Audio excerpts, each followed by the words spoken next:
Hello, hello, hello. Hello, hello, hello. Hi, everybody. Can you hear me in the back? Hello. Yes. Thank you. Um, hi. Hi. I'm Dan. I'm from 4MS Company. And hi. Thank you. And we are here at Perfect Circuit to give some demonstrations and some explanations of some of our new stuff that we make.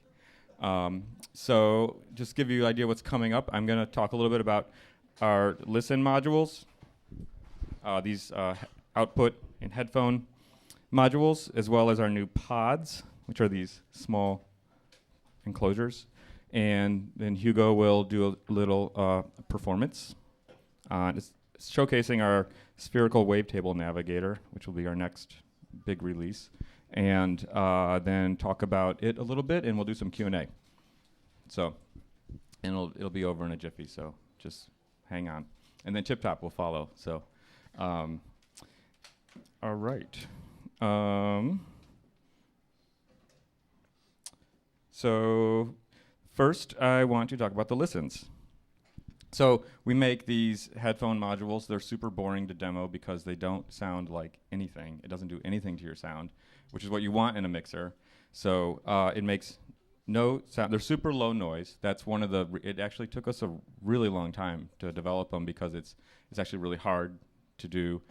Very low. They have around all the specs are in the manuals, but like crosstalks around negative 100 dB per channel, and a lot of there's like a few weird things like at 20 kilohertz on this one channel in this one output, it's negative 90 dB of crossover. No one's really running 20 kilohertz full scale into their channels, but if you did, you would get a little bit less than 100 dB. So they're really low noise. The pots are really clean. They don't crackle. That was one of the main considerations because it was actually hard to find a small mixer. Let me put one on the screen for everyone. Is this? Okay, so there's three of them. This one is the listen for quarters, and it's at an odd angle here. So it's 12 HP. There's four channels, I'm sorry. The first two are mono, and then you can pan them, and there's level, and there's LEDs, which show the signal. Which I lost my patch cable, whatever. This LED comes on when there's a signal in there. You can visualize that. And then the bottom two channels are stereo. So you plug a stereo signal in and you have one control for it, and it's already panned left, right. Super useful. Nothing groundbreaking here, but it's everything just kind of works really well, and the pan curves are set really nicely, so there's not a dip in the middle and things like that. This version, it has a headphone out with a separate headphone level control, so you can kind of cue up what you're doing. This version has 1/4-inch outputs, and they are balanced, or you can flip it, and it's stereo, like left on TRS stereo, so that one cable is carrying the left and the right and the ground.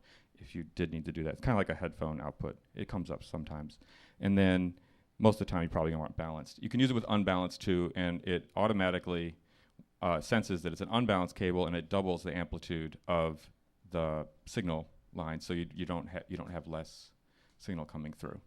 So, and since it's line outputs, it's not going to clip ever, because as long as you run modular level stuff in there, and not a DIY 24-volt project or something, it won't clip. So there's no clip lights on it. Actually, there's just signal lights, because it's going from modular huge plus or minus 12 volt to line around 1 volt RMS kind of range. But it will boost, it will go really hot line levels if you crank everything. I think it's like plus 7 dBu or something if you want to. So anyways, that's the listen 4/4 module. We have another version which is exactly the same, except it has 1/8-inch outputs, and they're not balanced. But they do switch from line to modular level. So you can use modular in, modular out. So, and it's 10 HP and $189. This is $209. So, okay. So just little useful utility things. The last one in the chain of is this guy.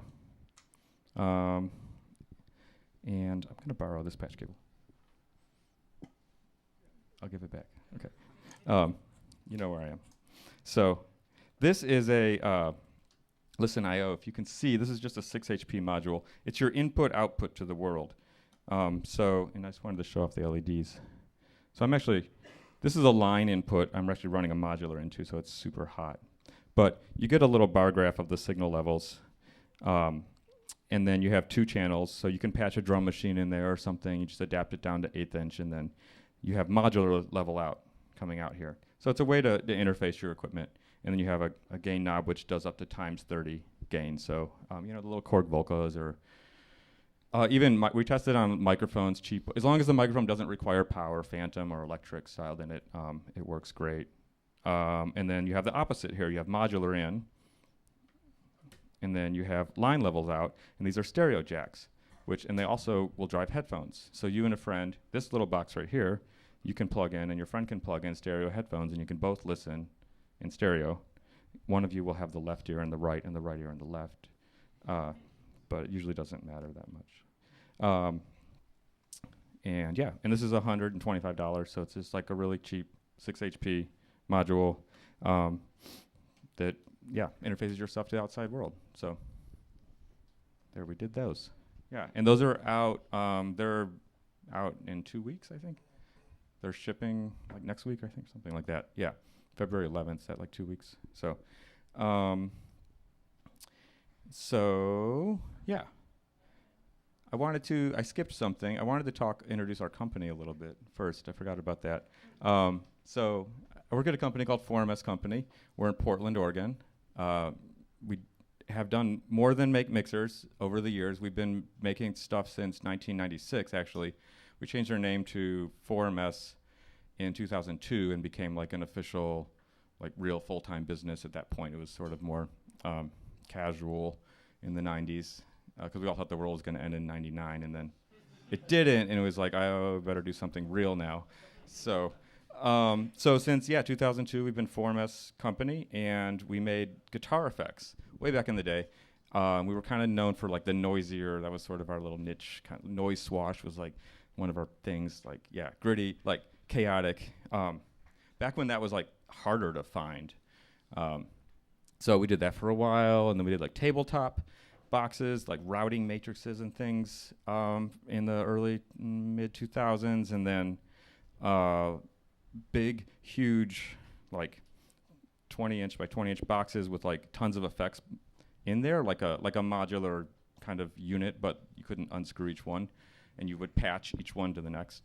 And then we got into Eurorack modular in 2008 or 9, and then started, and that's where I think now we're known mostly for that, and that's definitely like where most of the interest is. And we made clock modules, a lot of things that help. When we first got into modular, it was hard to make any kind of rhythm that wasn't 4 on the floor or total chaos noise, and like it was kind of, so we started making clock modules that did odd time signatures and stuff, and I have a lot of fun with that, and I think hopefully other people brought in their music a little bit more with that. And recently we moved into making DSP-based effects. Like this was our first, the spectral multiband resonator, and it makes pretty sounds. It can also make horrible, gritty sounds, but people don't tend to patch it that way, because that's easy to do usually in your rack already. So just giving people a little update. But the reason I bring that up is that for many years we made tabletop instruments and pedals, and it's awesome. And I moved out. The company, of course, follows my whims of like I'm playing effect pedals on a huge table with a ton of wall warts, and I carry them in a milk crate in my van to my show. And so like we make effect pedals, and that's what we make the stuff that, and then now I'm into modular, so like now we make modules, so, but one of the things is like we moved from effect pedals to modular because it's so unruly, and you get like 12 or 24 effect pedals, and it's just this huge amount of stuff to carry, and it's like just barely enough to make like a really good noise set. And then you get to modular, and like, wow, I can have 24 modules in this big, and it costs a lot, but if you're a manufacturer, it doesn't cost as much. So that's how I got into it. So that's the secret, and that's why everyone's starting a modular company. So is that on camera? So if you, but then as everyone has seen, like you can make a monster system that's you can't even fly with, and that's kind of where it goes. So now, coming back full circle, this is all to talk about a metal box that I made, is we made these little pods, and these are little metal boxes. They're very lightweight. They weigh 6 ounces. It's the lightest without power up to this, can't move the camera, big one is 14 ounces with power. So they're really light, and you just it's called a pod because you put a module in it, and it's kind of like its safe little cocoon for the, for it to live in. And it sort of turns it into a pedal, sort of turns it into a unit. And since they're light and since they're small, it forces you as a musician to think differently rather than like, I'm just going to add and add and add, that like each one is a unit. Each one is someone, I was talking to you earlier, used the word gesture. Each one of these is like this is a standalone unit on its own, but this is like, this is going to do one kind of voice in my system. You can see what I'm doing. This is the same module, but like this unit here, we have some like oscillators, LFOs, like a voice, kind of an instrument here, and then we have delay thing, and then an output mixer. And this in itself is an instrument of its own, and you'll see Hugo play it in a little bit. Here I have another quote-unquote gesture. Like this is for me, this is almost what I played a show on Friday, and I use something very similar to this, where it's just this box is a listen module and a wave recorder. So this is my output. The wave recorder, I didn't mention this, but the listens connect behind the scene with a cable to the wave recorder. So you can record right off the main mix right here. And you don't have to have your thing, your field recorder like at the board and stuff like that. And, so it's super handy. And so this is just like I bring this, then I bring this, and then I can just patch this into this, and maybe I have another one, and I can even see what I'm doing, and I patch this into that, and then I have a little cluster of instruments, and I can play, and I have a channel that's open if someone wants to join in, and I just have these 3 little things, and they weigh like 4 pounds, and for instance, all this fits in this case, and it's light enough I can carry it through the airport security with my pinky finger, and it's like an amazing revolution. If anyone tours with gear, that's like awesome. And it's not a laptop still. So you're still patching, you're still creating your thing, you're still like not sure what it's really gonna sound like. So this 20 HP one is small enough, we make a 20 HP sampler. So it fits in there, you could have your samples going from here, or an LFO. Or another example is this one is 26 HP. This case is, I happen to have a spectral in here, but it fits our clock modules pretty well. You can have the QCD expander, and an RCD in here. If you don't know what those are, it's fine. They make a lot of clock signals, and you can do really complex polyrhythms by having like one rhythm going, like dot, dot, dot, dot. You can have another slower rhythm, dum, dum, dum. And you can have every time that slower one fires, it changes the speed of the first one, for instance. So dum da da dum dum da da dum dum. Just with one patch cable, you could do that. With another patch cable, you could have a fill go every 16 bars or something, just with one cable. You're not programming matrices, you're just using clocks to modulate each other. So, and you can fit all that in a box like this and do some really complicated rhythms, and then you could have another one with triggered samples, from like Tiptop has these drum strips that the ones you can trigger, etc. So it gives you the kind of, you cluster your things together, and it gives you a different sort of philosophy to playing, rather than I'm going to get everything in this huge case, and then I have to, figure out what I'm going to use, like in front of it all. So I'm gonna say one more thing about the pods is it also lets you just kind of add one more thing to your huge case, which is how it started, of course. Because your case is full, then you're like, I need another huge, or I have another row. It doesn't match. You can just put one thing there. You can use it. You could bring it somewhere to someone's house. You could take it, and it's the power's all there. Everything. You're like unscrewing your module in your friend's case or something like that. So, it's nice. Yeah, it's a nice little portable solution, or just like a little bit more thing.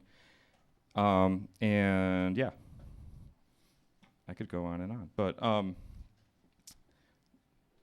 let me see if I missed anything on my notes. Yeah, so I guess they kind of function as they're almost circling back around to being like a pedal, like we had it before, except you're not stepping on it, please. So, yeah. What I think I missed something really, I missed something really important about the listen modules, if you can tolerate my nonlinear. So one of the cool things about the listen modules, and you can use them in the pods, is that these guys, I mentioned I could daisy chain this to the wave recorder, so whatever's coming out of these main jacks is also being recorded. It normalizes to the in jacks here. You can daisy chain these mixers and make a larger mixer too, and so each one before it is has a submix out. So like if I have 4 channels here, I have another one here, this will be the submix of these 4 channels. The second one here is going to be all 8, your main mix. You can keep going. I haven't found the limit, but 16 channel mixer is pretty easy to do, and then you get headphone outs for each one, so you can kind of cue. You could set it up, like set your drums here or something like that. So that's another feature about them. Okay. Yeah, Hugo, you want to make some sound, and we'll have some Q&A at the end too. Okay.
Okay.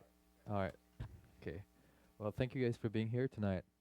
Yeah, so that was a little set of compositions using the pod that Dan showed us just earlier. So that's the 60 HP pod, and after this, you guys can come and play with it, of course, but also check out how light it is. You can fit in this bag that Dan showed, you can fit 2 of these. So if you had some drop modules in the other one and a couple clocks from 4MS, you could have all your pads and your delays and your arpeggiators here, and then all your beats in another 60 HP pod, and you probably have a set that works, you know. So, yeah. So I guess I can show you a little bit about this one, which is this module here, which we have been working on over the last 3 years, which is really the sound source and what I just did. Just as a side note, before I step into this module is not available yet, but this one here is available, and this is all the delay and reverb that was used in this short performances with this. And so it is extremely powerful when you are trying to add lushness and texture and just build up things. It's also great, you may have seen me use the repeat button here, which allows just kind of looping your delay, or even you can make it bloom if you'd like, which is really great for transitioning between parts. So you can have something going on and then create this cloud of sound and then let it fade out while you prepare something else will slowly bring it in. This module here is available now, and I sincerely recommend it because I use it all the time. But we're going to go over the Spherical Wavetable Navigator, which is this guy, which we have been working on for almost 3 years, and will come out soon, which is the sound source of what I've been doing. So the typographic delay was the effect. This is the sound source. So I'll take the typographic out of the equation for a second. Okay, so let's see. All right, without the delay. So maybe just to intro the module to you, I'll just load an empty preset. So this module can save and load presets. So everything we do here can be saved and recalled, which is really how I was able to move quickly between pieces I had prepared while I was letting the cloud of delay and reverb decay. So I just loaded a clean preset, which is really a sine wave. So the way this instrument is laid out is that you have 6 voices. It's polyphonic. So you have 6 sources that can each play a different note. And the sound engine is called Spherical Wavetable Navigator because the sound engine is resting on wavetables, which is a technology from the 80s that was initially used because computers could not compute stuff like wavefolding in real time. We didn't have enough computing power back then. And so we would pre-record what wavefolding does or closing a filter does, save it onto a memory, and then recall it and just read that.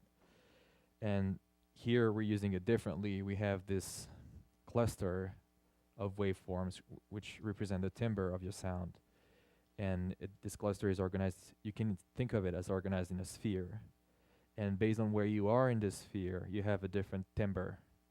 So if we listen to, let's see. So I'm going to bring up my 6 oscillators, and I'm going to detune them a little bit. So now I get phasing, just so I can hear range.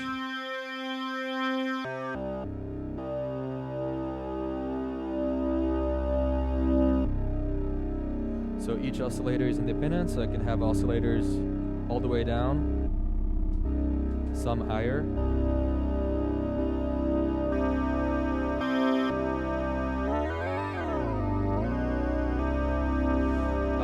So let's listen to some wavetables.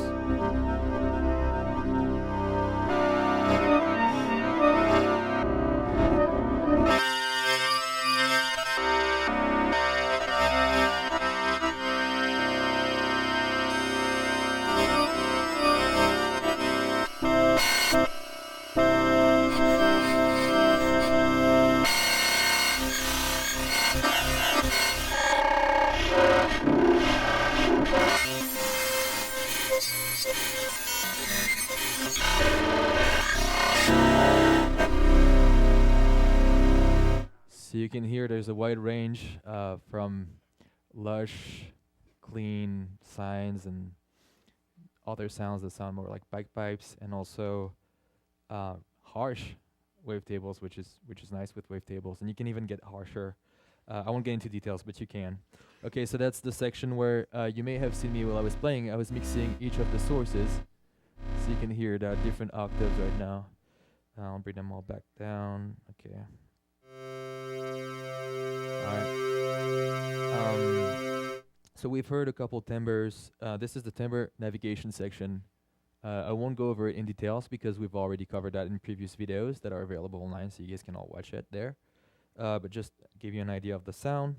And then I'll go back to the stop section, which is really where you mix your sources. And we're going to listen to what you could do with sources using, each of the 6 sources are independent, so they can have different pitch. They each have their own 1 volt per octave input. But you can also transpose them from the module. So let's listen to some chords.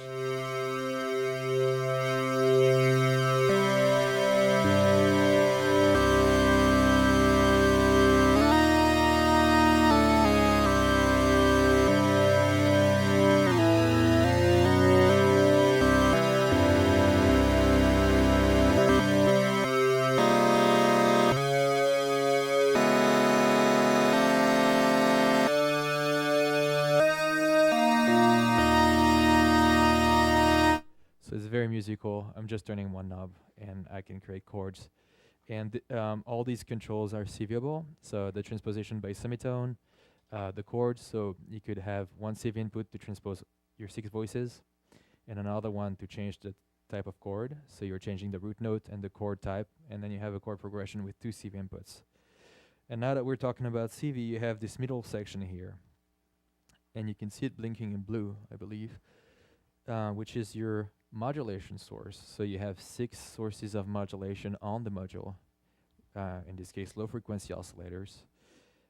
Right now they are playing a short decay envelope, but I'm going to switch them to some sine waves. And so I can grab the output of my modulation source LFO and put it into the timbre input. Slow it down.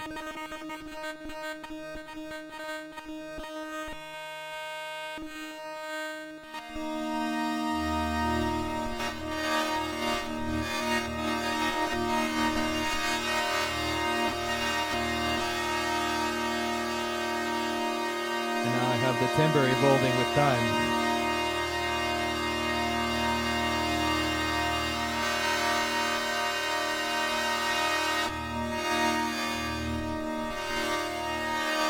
Maybe I can add a little bit of delay back.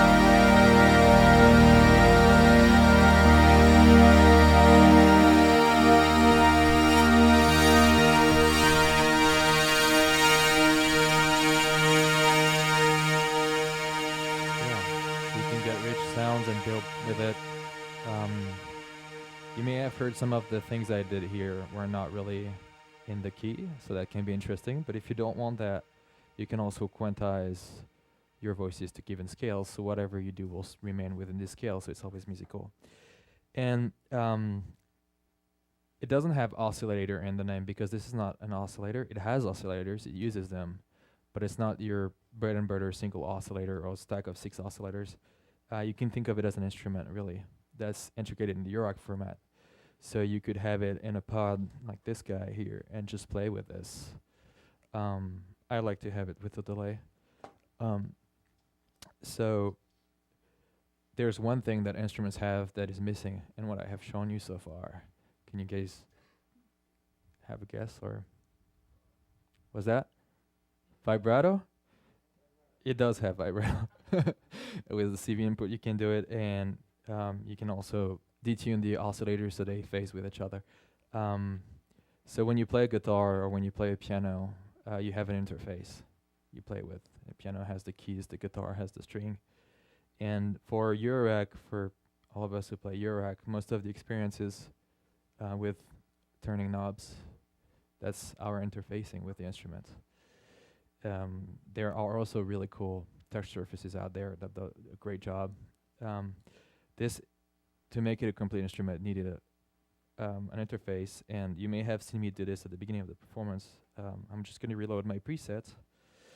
So the keys that are up here, this is the mixer section, and the buttons were used as mutes, but you can change the way they work by just pressing this key combo. And now they become keys like you would have on a regular keyboard.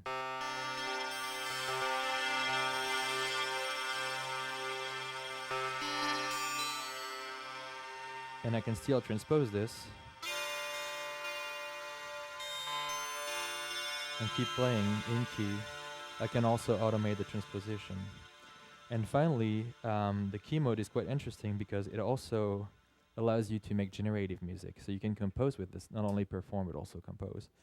Use one of the modulation source, plug it into the 1 volt per octave of your voice, and whenever the pitch changes enough to get to a new note, it triggers a new note.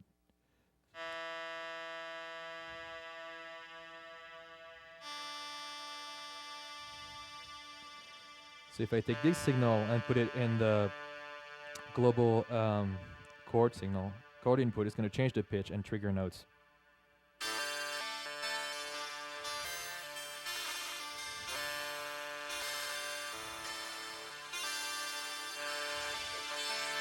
And we can press record and go have coffee. Or we can have a touch surface control to now control the overall transposition. So we have this kind of evolving sequence going on, and then we can transpose this with a keyboard of our choice. I can also do it by hand.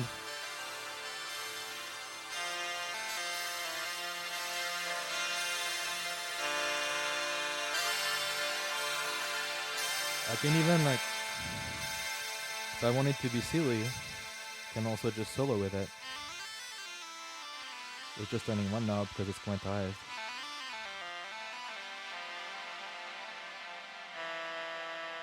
And I think I will end on my solo because it's a pretty good one. Yeah, so I guess now that we can do some Q&A, and then I can answer your questions regarding the modules and features and whatnot. Or anything. Anything. Okay. Anything. I'll handle the anythings. Oh, yeah. Can you build your own wavetables? Like, We were like, no one's gonna ask that. Yeah, that's the one thing we don't want to talk about right now. And we had a long conversation where I was debating that it will not happen. No one will ask about it. And first question, thank you. Everyone else puts their hand down like, that was my question too. So, if you want to investigate the answer to that, you can come up and look at and read every word on the panel. Yeah. Maybe you'll see some answers. yeah. But we're not officially supposed to Yeah. talk about it yet. Yeah. I saw your hand next. Yeah. can you explain how the pods are powered? Oh yeah, I can talk about that. Yes, I just zoomed through the pod thing. 'Cause I just thought it's so boring. It's just a metal box, but it's really like. So they have. Can we see that? Yes, 2 power jacks on the back. They're the same. You can plug into either one, and it allows you to daisy chain. So I was doing this. I wasn't talking about it, but you plug in a wall, like a power brick, 15 volt. We recommend it. Takes a pretty wide range. 15's around the lowest. It'll take up to 18, 24 volts even, but you get less. It's less efficient. You get less power output at the higher voltages. So. Yeah, so you just plug it in, and then you have these these daisy chain. These are like guitar pedal cables, and you can daisy chain multiple pods, and you can do a dozen or more pods even sometimes. So you can. So yeah, these allow you to connect to also to the row powers, the same size barrel, same voltage standard. Yeah. what was I going to say about the pod? Oh, we also sell them unpowered too, which is sort of for the more DIY inclined, or if you have like a power module, row power, or the Tiptop one or something, you can just mount it in there in your case, and the power jacks come plugged up already. So if you have that, or you want to do a DIY power solution, there was someone posted on YouTube with like a battery bank and a so it's up to you. But most people probably buy the powered version because it's just like ready to go. So yep.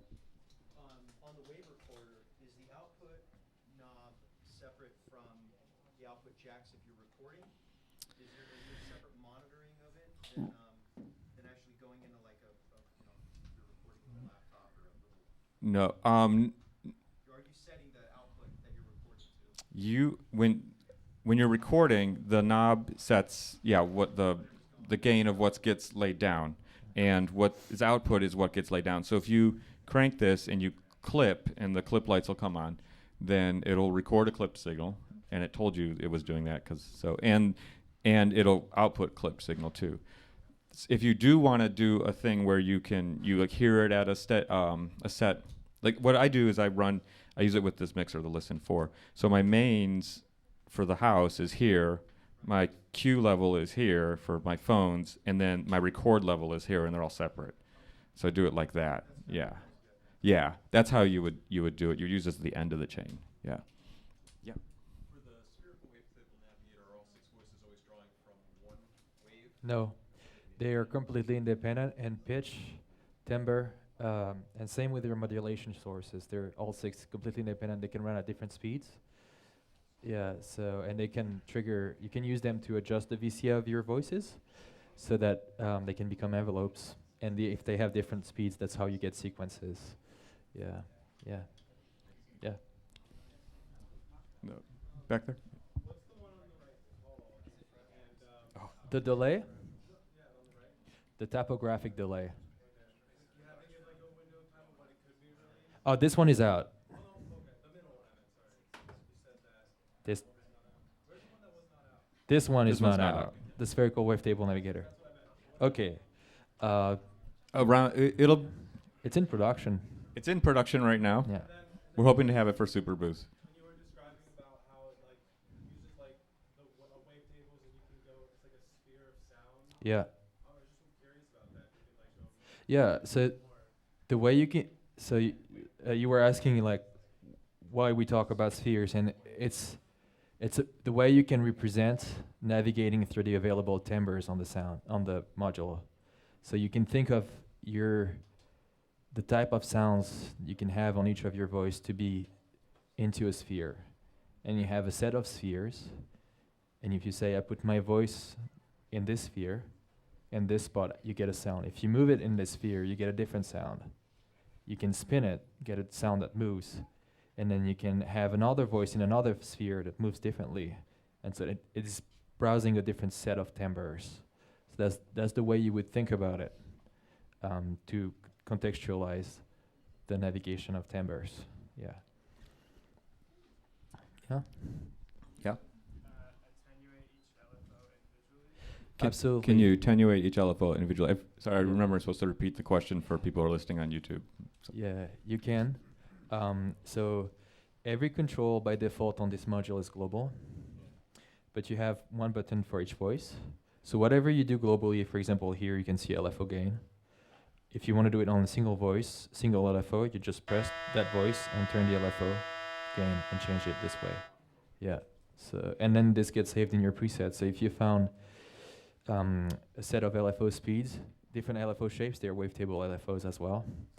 Set of LFO shapes, set of LFO speeds you like, and set of LFO gains. You can save that and recall it. So if you're pre-patched, you're just going to recall different pieces.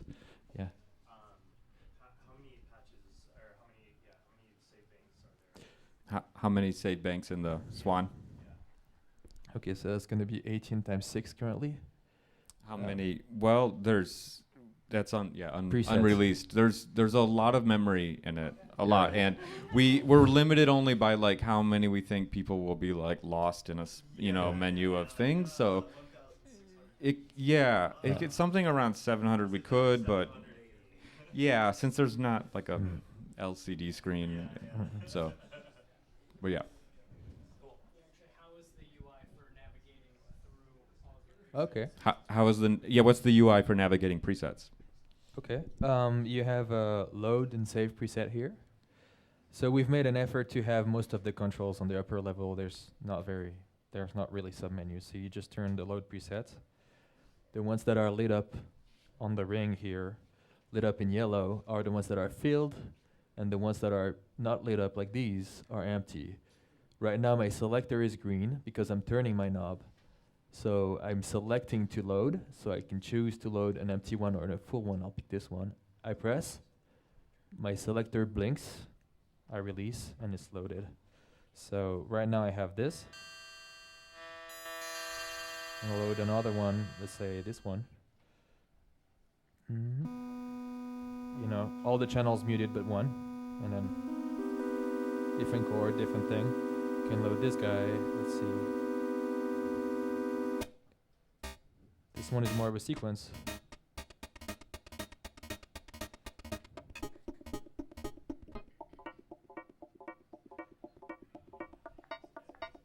Yeah. Yeah. So that's fairly quick, and to save it's the same process. Instead of selecting by turning the load preset encoder, you press enter, and then that's your selection for saving, and it's displayed in red. Yeah. A little while ago, you mentioned you could show us how to make it go harsher. Yeah, let's go. Okay. Can you show us how to make it go harsher? Okay. Okay. So there's various ways to do this. I'll start by the most gentle, and then we'll do something drastic. Okay. So simplest is to just you have all your oscillators, and then you're going to browse through a wavetable that sounds noisier. Let's see. Actually, let me load a clear preset for this. Yeah, that's pretty good. Then maybe put some really low, some really high to aliasing states. I'm just changing octaves. Some delay on this.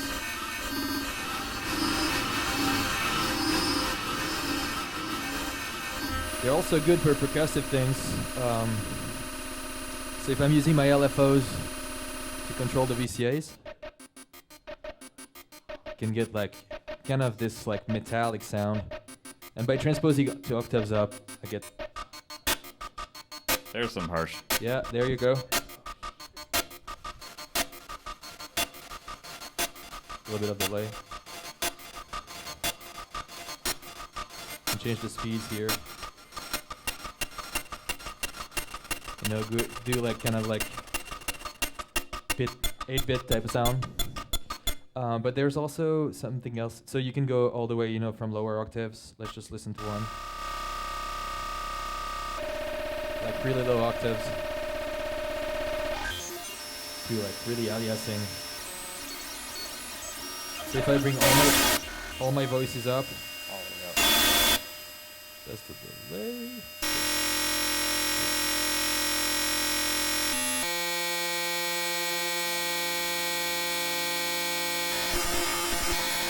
It can be also pretty digital sounding. Sounded like a modem for a minute there. Cool, yeah. Yes. Well, No, it froze. So one of the things we did with this when we made it is we did not make it try to make perfect sine waves no matter what frequency you go at, which is one of the things. What happens is you get aliasing when you read wavetables too fast and things like this. So this is usually the big challenge, but actually it sounds really cool. So we kept that. And if you don't like it, there are a lot of wavetable oscillators out there that try really hard to do it. So it leaves that in, and those are frequencies that are related to the frequencies that you're playing. So it's not just randomness coming in. It's not just like background noise. It's actually changing with everything you're doing. So I also said we could do something more drastic for harsh noise, and it's really grabbing the audio out, probably bringing the volume down first, and then plugging into one of the 6 LFO individual outputs. So now we're listening to LFOs, and I'm going to bring the LFO speed up. Can you hear it clicking a little bit? Oh, we're in audio range now.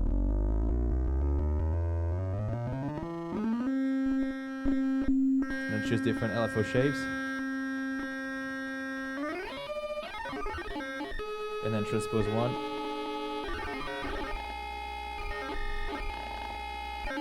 So you have 6 of these that can have also different wave shapes. And you can be like, these are outputs that we're alias much more. And so if you like harsher wavetables and more primitive, go for it and run that through a VCA and have fun. Because you can make really cool drum sounds. So the idea behind using wavetables is not just a keyword, it's that we're trying to use it in a creative way. So just think of it as a navigation through timbre, just not just sequencing your notes or your chord progressions, but also your timbre, and just exploring. The idea of navigation is exploration, but also using it as a creative tool. So all those artifacts that Dan was talking about that you get from digital, all those noises, some people don't want them, and that's what we were trying to get rid of in the 80s, or peopleware. And here we're just making use of it creatively, because that's the beauty of Eurorack, is that, you know, what other people don't want, we want it. So, Tagline. yeah. Yeah. Sorry if I misunderstood, but you said that the wavetable are arranged in a sort of spherical, three-dimensional. Yeah, you can think of it as a sphere. We Can you scan through them with 3 different parameters? Yes. You have the depth, the latitude, and the longitude. So a depth and then 2 angles. Yeah. But say it. The question was, how do you navigate through how is it a sphere? Yeah. So, Okay. So, if anyone here is mathematically inclined, we figured out it's actually a 3 toroid. Yeah. So it's a donut because it's in 4-dimensional space. It's not a sphere, so really, but we call it a sphere because 3 toroid and wavetable navigator. Yeah, exactly. So it becomes a toroid because, you know, when you navigate something, you have a parameter that's digital. You wrap around, so it's easy to think of wrapping with an angle. The problem is that the third dimension, the third spherical dimension, is the depth. And wrapping around the depth is really like going back, right, and doing this. But geometrically, it's just like this weird donut that just keeps folding into itself. Or Google it. There's some cool descriptions. What if we were walking through a 3 toroid? Okay. yeah. How are we doing on time? Anyways, here. Are we? Start. Cool. All right. Cool. So Tiptop's up next. Thank you. And yeah.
check, check, check, check, Hello. check, check, check, check, Hello. check, check, check, check, check, check, check.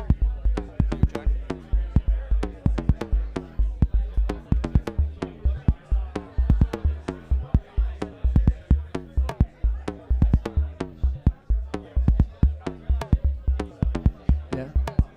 Okay, cool. Hello, everybody.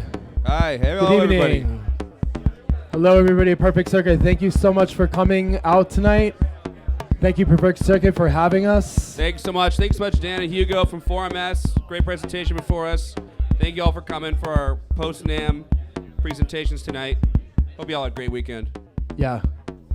And thanks to everybody here that took out their time to come here and check out the demo tonight. So, we're just going to play a little bit of music so you can hear what we're getting into.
All right.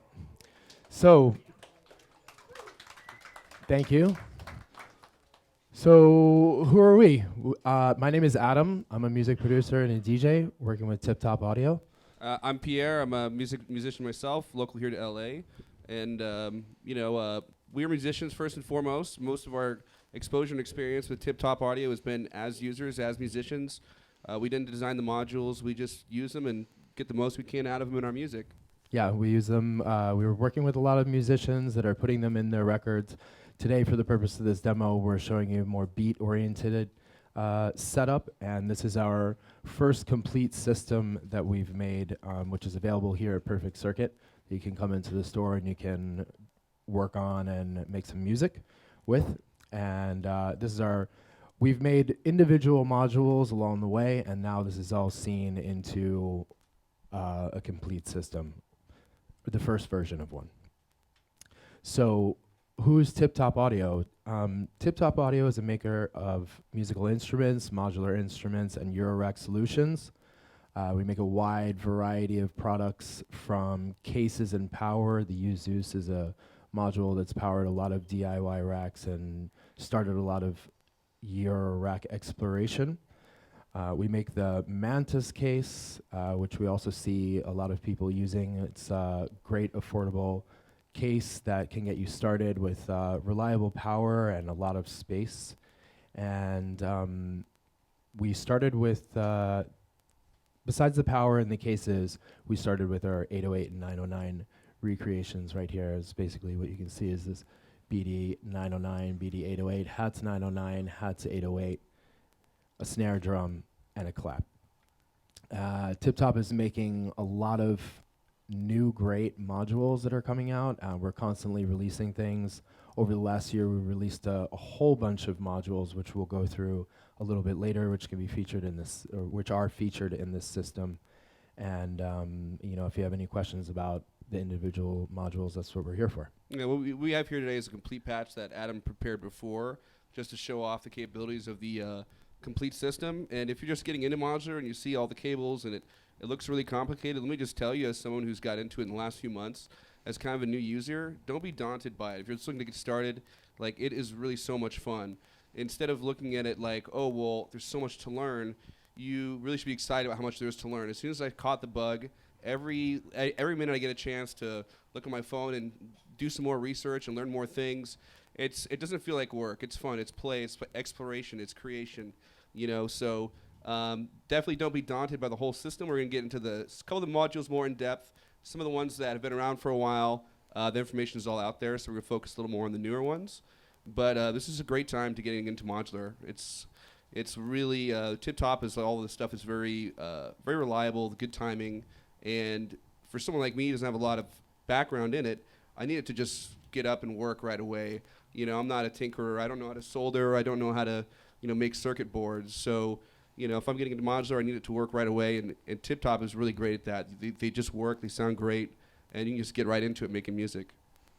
One of the things that Gurr, the founder of Tiptop Audio, is all about is a bit of a purist. And so in our modules, what you have is the straightforwardness of each individual Eurorack module. So the BD909 is a recreation of the Roland 909 circuit, but with a little bit of extra flexibility in volume and what you can do with the VC and how you can change it, the accents and everything like that. But you basically have a real true recreation of just the 909. They started because he wanted to get a 808 and a 909 for himself, and he just wound up building one, and that turned into building many more. But in each of our modules, they're pretty much straightforward. Like our filters are specific for a filter. A mixer doesn't have much on it. It's just inputs and summing. And with each module, you pretty much have volume attenuation on each one. So you're able to just perform on them and go straight into a mixer. Our step sequencer right here is pretty straightforward. A lot of people know it. It's called Circadian Rhythms. Can do a lot of great, amazing things. This is also a sequencer, CV sequencer. And each piece is just dedicated. You can then combine them all together as in Eurorack, as you may know, but if you don't, and you're just getting into this, you really have a lot of flexibility in how you mix and match and add everything together. Yeah, I mean, I think the first piece that we want to start out in terms of the individual pieces was actually the case, the Mantis case. It's been a big success. I have two of these cases personally, and I really love them. I didn't even count how many power inputs there are. Every time I've got a new module, there's enough space for it. It's deep. It has plenty of power, and it's really reliable. If something ever for me to go wrong with my case, I wouldn't even know where to begin. I'd probably have to send it back. So, having a case that really works, and is reliable is huge. It's super lightweight, and I think it's $349, I think. Yes, it's very, very affordable compared if you look at to see what other cases are out there, and it is really, really a good one. We also, we made this a specific size that you could use it as a carry-on the planes. We make a bag for it as well, and DeckSaver has just created a protective cover for it that you could leave it patched in our bag and take it with you. So any of the technical information for any of our modules can be found on our website, tiptopaudio.com. If you go to each one of the individual modules, you'll see power specs and what it takes, as well as a more in-depth view into the manual, which is available on each page. So I definitely welcome you to explore that so that you can, get into all of the technical details that are available. We're creating more resources on our website as we speak, and we're just trying to increase the amount of information that you can get about Tiptop and what each module does. So we definitely invite you to explore that. Yeah, tonight's more of a demonstration where I can get super in-depth with technical stuff. So what do you say? You guys want to hear some music? Yeah. Let's get started. Okay, so let's play a little bit more from the same patch that we were doing before.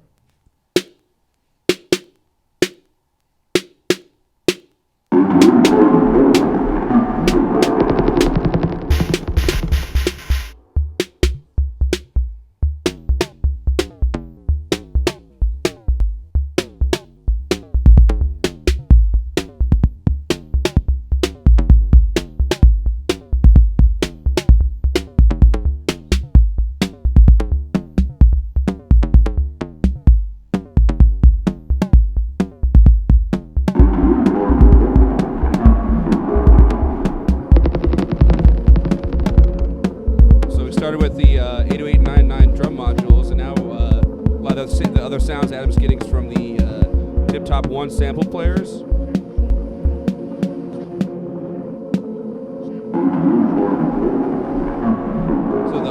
sample player, it's a very slim sample player, and it uses a SD card, micro SD, so you can load your own samples. It comes preloaded with samples, and also we have the limited edition TG1, which comes loaded with a sample pack from Throbbing Gristle, which has been extremely popular. I think I went. Oh no, I'm still on. Yes, the TG1 has been a really great one. It's really good for noise. There's so many. You can just browse through your sample player.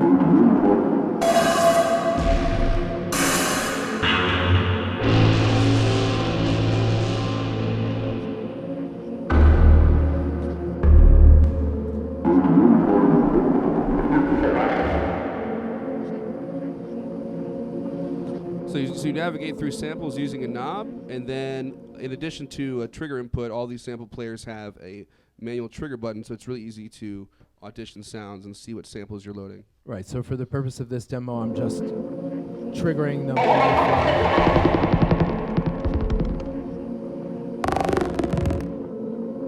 And I'm using the circadian rhythm as my step sequencer for more things like the drums and CV values.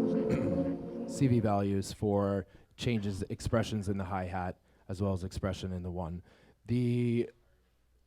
As we went through the drum modules before, they're all individual 808 and 909s. TG1 right here, sample playback, and then this is our regular one. There's a little bit of difference between the two. The looping functionality and the playback modes. We make multiple cards for the sample player. There's a huge variety of material. We're making more cards now too. If you're making samples and you're really interested, maybe we're interested to speak to you. Next to it is the Mix 7. This is one of my favorite modules that we've done because it's so simple. It's a summing mixer with nothing but inputs on it. There's 7 inputs and 1 output. It just gels the sounds together really great. If you've ever, sometimes you're using a mixer and there's all this extra stuff that's added onto a mixer, which is going to change the sound. So that can be really good, and you can explore some funky things, but sometimes you just want to have exactly what is coming out of the module and have something that'll pull the sounds together all really great. And for this demo, everything is summed into the mixer. This mixer then goes into another one of them, and then all completely out. We're running one mono out for this Yeah, demo. so it's a really simple layout. Basically, it's just 7 inputs, 1 output. In this case, we have the output of one plugged into the input of another, so that way you can make a 13-channel mixer. You can also have 2 side-by-side to use for stereo, and use one for left side and one for right side. With the complete system, it makes a lot of sense because the individual samplers and drum modules have their volume levels already, and they're all lined up right here on the top row. So you already kind of have a big, a built-in mixer with levels. So all you need is in the Tiptop system is just this summing mixer and plug everything in. And it does a lot of other things too. You can sum triggers with it or CV. You can plug any different type of audio signal into it, and it'll add them up and just spit it out the output. But it's really nice to be like that simple. Sometimes, especially if you're getting started, you just need something to plug it all into, and it works really well at that. A lot of the times I'll plug everything in, and then I can plug my headphones into the output, and the volume is great. I don't need another mixer. I'm able to just work on it as I want. I don't, I can plug it into a system, or I can have it right in front of me, wherever you are. So it's really versatile that way. If we move on to the next piece, we have the Forbidden Planet, which is based on a Steiner-Parker filter. It self-oscillates, and it has, the difference here is that we have a high pass in, a band pass in, and a low pass in. You can't really see it very well, but Forbidden Planet, check it out on our website. Let's see if I can move this over a little bit more. There you go. There we go. Here's Forbidden Planet right there. Right here.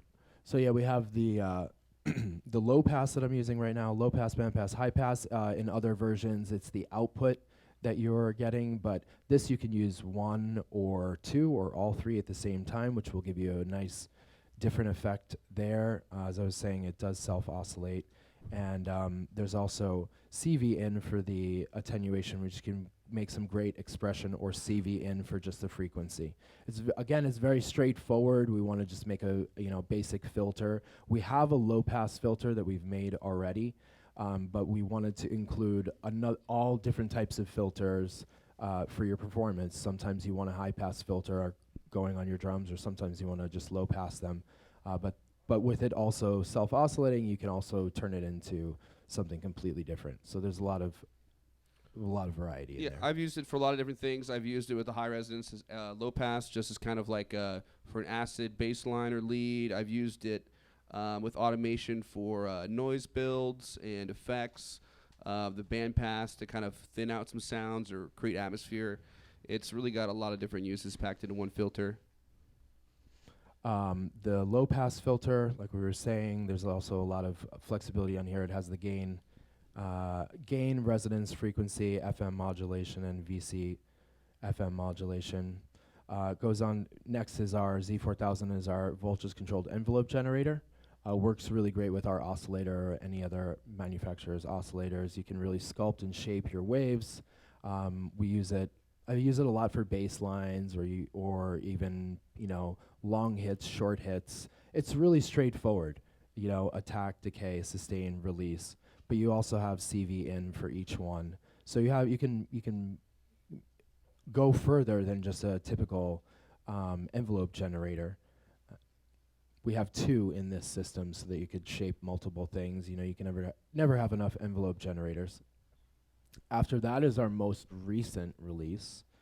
This is the Tiptop Audio VCA. I think you can see right here.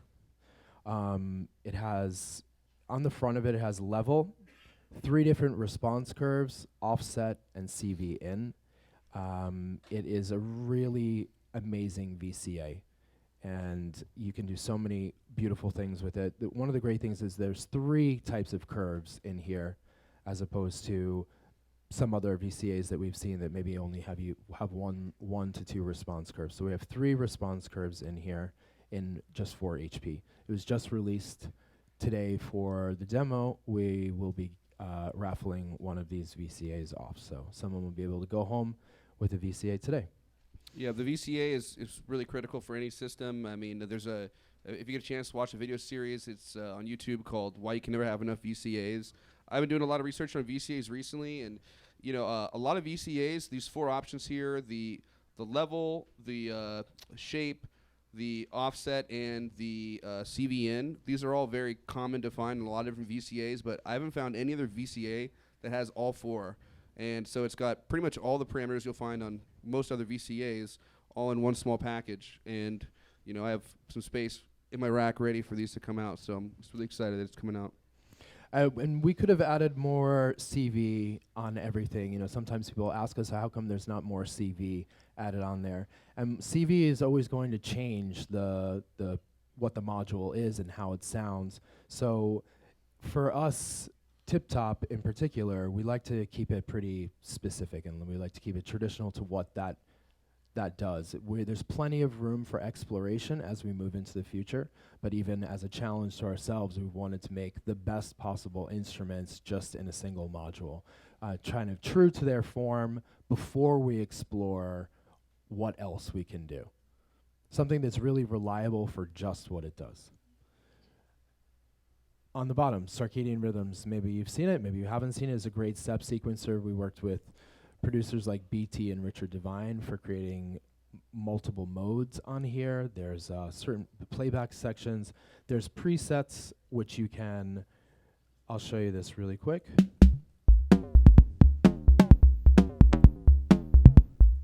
So I've turned my preset onto 1. It's only staying on 1 right now. I'm able to move.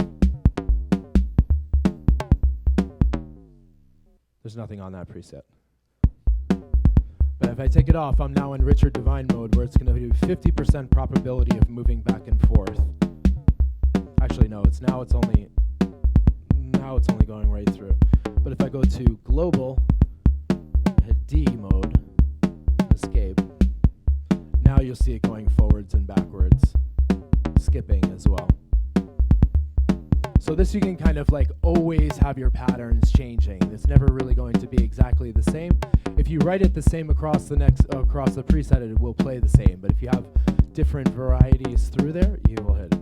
In the groups, we can switch to a different,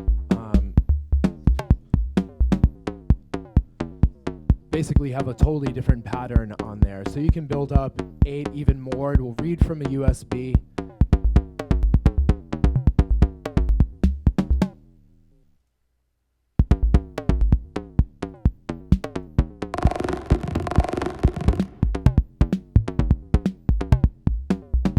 And then back to the one that we were using in the first place.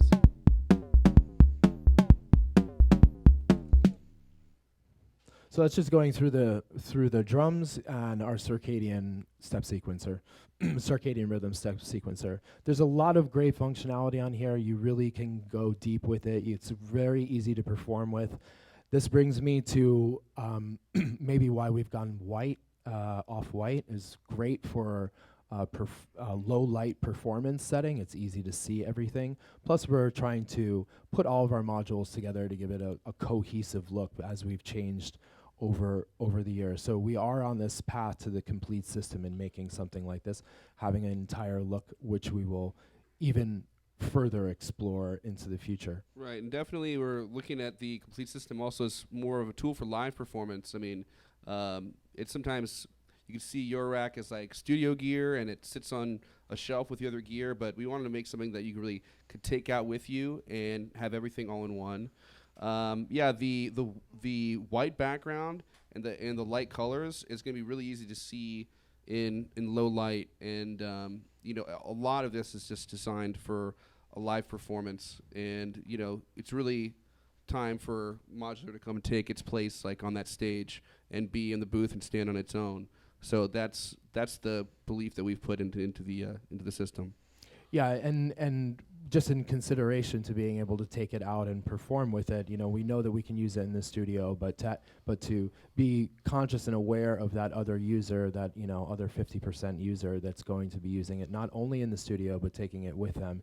And I mean, even for MS with these great small pods that they can, you know, I want to get one so that we can just have a couple extra modules to go with this, because I don't necessarily want to have an entire Mantis that takes it away from being able to just carry it on the plane and take it with me, and just adding something small in there. So just there's a lot of flexibility and a lot of different options for being able to perform with this, switching things out.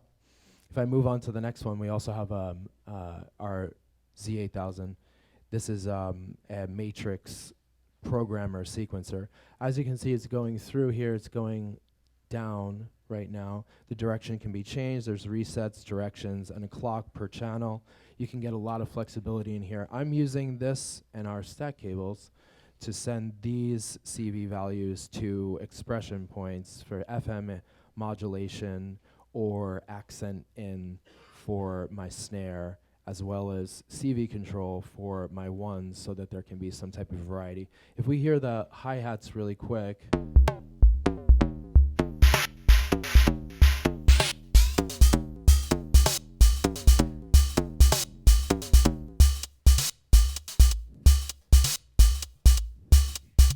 so this is without the modulation that's happening on there. It's pretty straightforward, but as we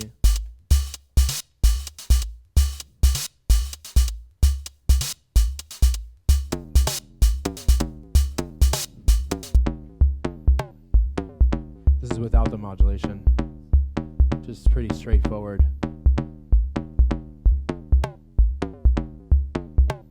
And then each, as you go through here, you can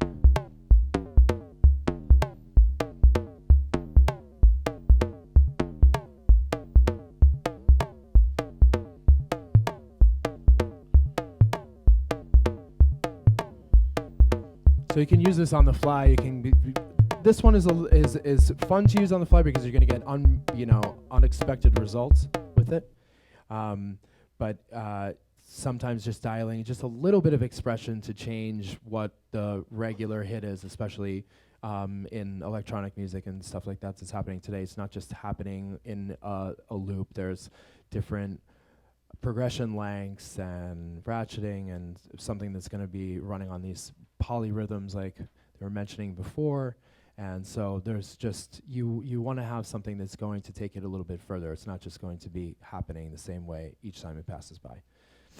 The next module in here is our fold processor. It's a wave folder.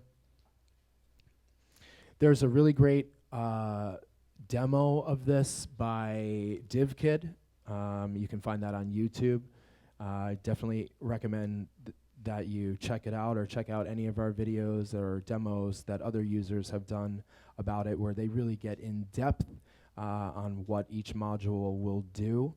But a wave folder, you can do really great subharmonic waves here, divided, all the way down to the super low frequency, can really mangle and make sounds very gnarly, distortion.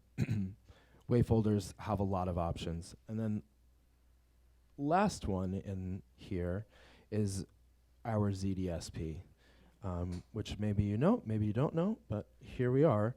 The ZDSP, it's voltage-controlled digital signal processor. It's basically our effects processor.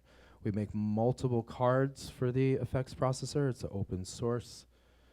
This is the Mariana Trench. This is one of my favorite ones. Also, DivKid has just done a video on this one, which you can explore. Loaded in here right now is the Halls of Valhalla. It's a Valhalla reverb by Valhalla DSP, we've also collaborated on. He's made these amazing amazing algorithms for the card. Each card holds a different set of algorithms. We have many cards and many different effects. You can run one effect at a time, but we make many different effects, and we're making more as they come. So Hydra, mod delays, spirals. This is the Halls of Valhalla, Mariana Trench. We also have a glitch card. There's a lot of effects options in here. It's all voltage controllable. We can get a little sense of that.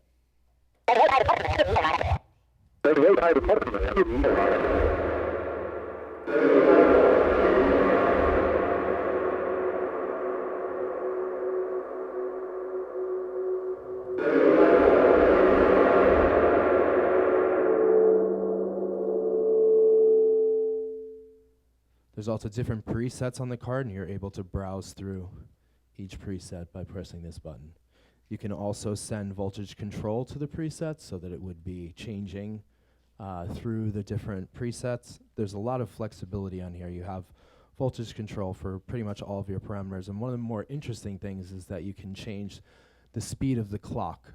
So the speed of the clock, the way that it's the sample playback, and so you can really start to make some otherworldly noises by pitching the clock down while it's doing the playback. So you're taking it from your regular 24-bit and then dropping it down much further, so you can get some just totally unique, interesting noises. Also, in Eurorack, you want to explore what you can do. There isn't that often that you can just get in there and do something like manipulate the clock. But we're seeing that more now, and it's also another great way to create a sound source. You can create something from here without having anything going into it. Yeah, in the effects world, it's really hard to be kind of one size fits all. Like a really great effect has kind of a character and kind of a personality of its own. So, you can get that by getting a lot of different modules, but the ZDSP with the cards allows you to be like a lot of different effects from one patch to another, and each one really has a strong character and is unique, and it wouldn't be possible to get that all out of one module without the presets. So it's really like a more like a one-stop shop for effects than pretty much anything out there. And also patching this all together are our own proprietary cables called stack cables.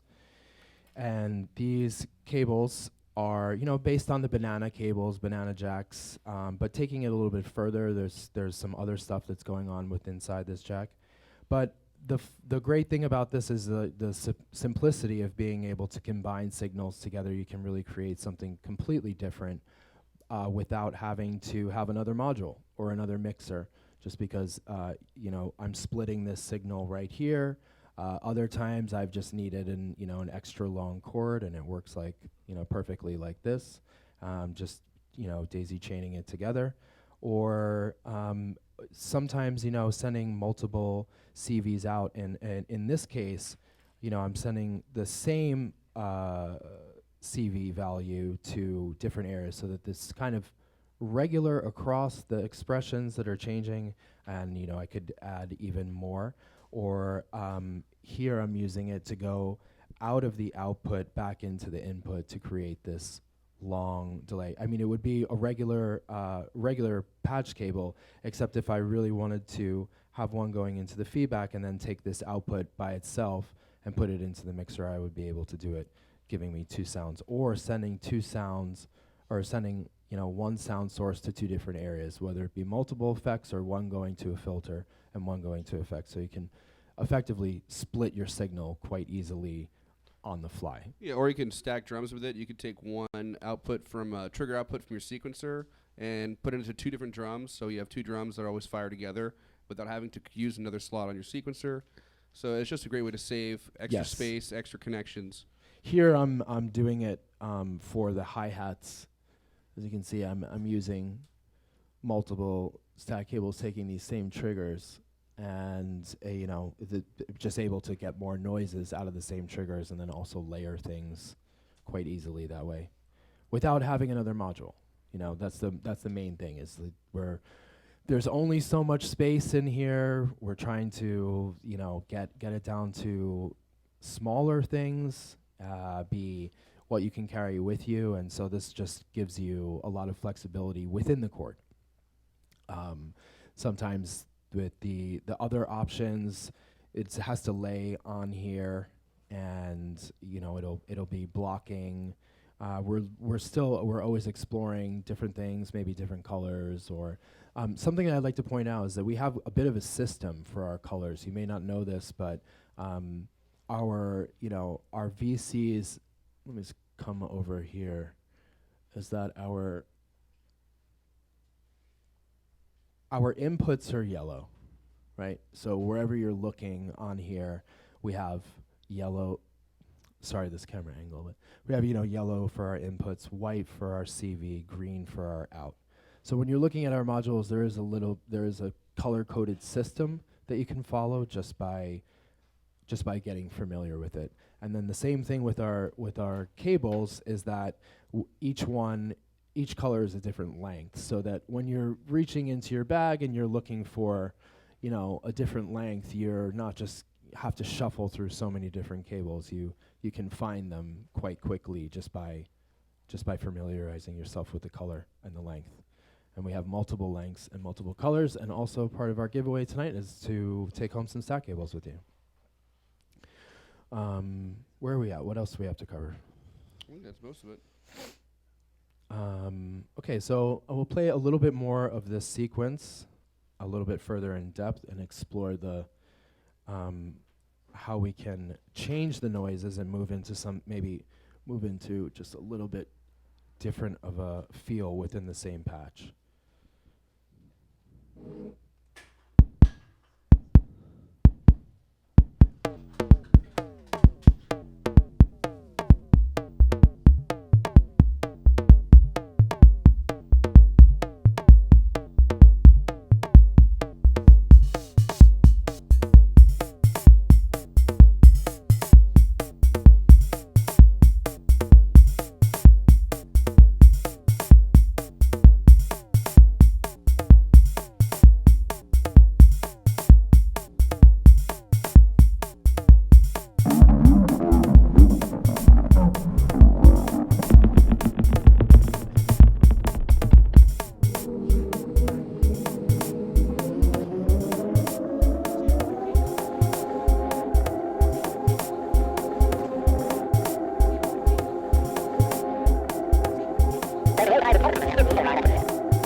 There we go. Thank you so much.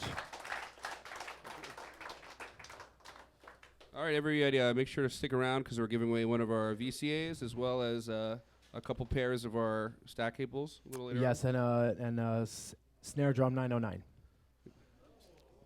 Yes. Cool. Should we take a couple questions real quick? Or Sure. Yeah, if you don't have any questions, any questions for us? Probably want to get right at the giveaway. Yes.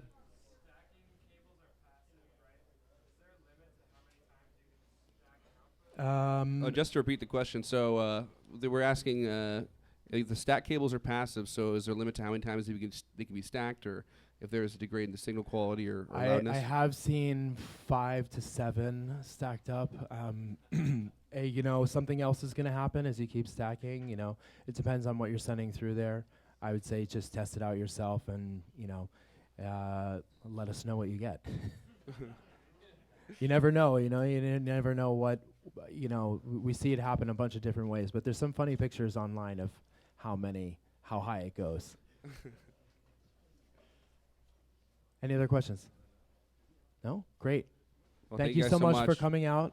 Thanks to you. Perfect Circuit. Thanks to 4MS. Thank you, 4MS. Thanks for everybody at home watching. Thank you. Thank you all for coming. And check us out, tiptopaudio.com.